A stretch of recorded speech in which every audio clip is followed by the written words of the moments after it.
The Autobiography of an Ex-Colored Man by James Weldon Johnson of 1871 to 1938, who was one of the organizers of the National Association for the Advancement of Colored People. Preface to the 1912 edition.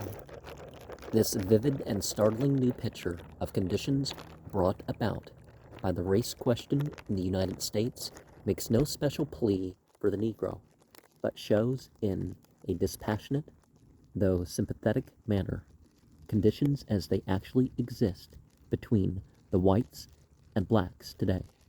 Special pleas have already been made for and against the Negro in hundreds of books, but in these books, either his virtues or his vices have been exaggerated.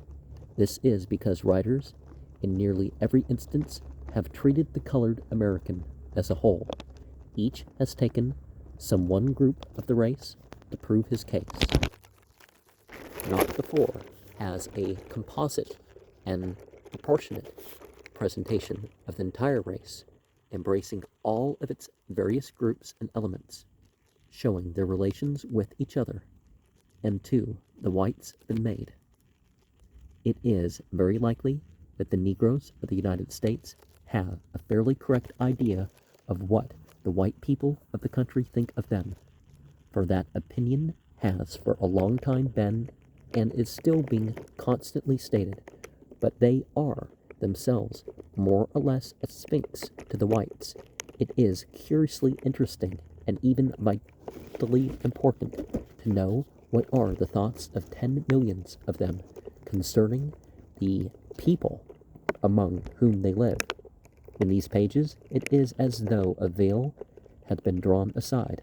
The reader is given a view of the inner life of the Negro in America, is initiated into the Freemasonry, as it were, of the race. Well, they did have lodges back then.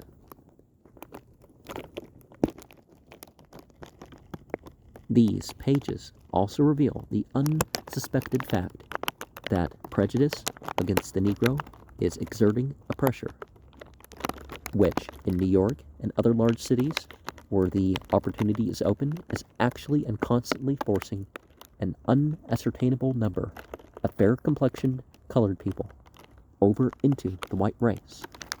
In this book, the reader is given a glimpse behind the scenes of this race drama which is being here enacted. He is taken upon an elevation where he can catch a bird's eye view of the conflict which is being waged. The publishers. And this adding of a continent or a country to American wasn't the fad yet for non-immigrants.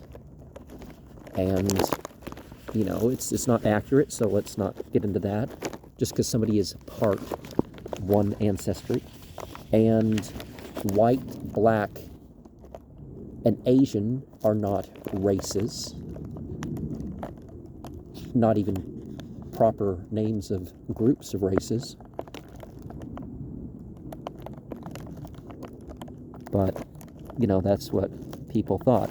And honestly, you know, one of the things, too, now, the people talking about groups, they're not even really talking about groups. They're thinking of some examples that, no matter how rare or common they are the case that they're trying to make.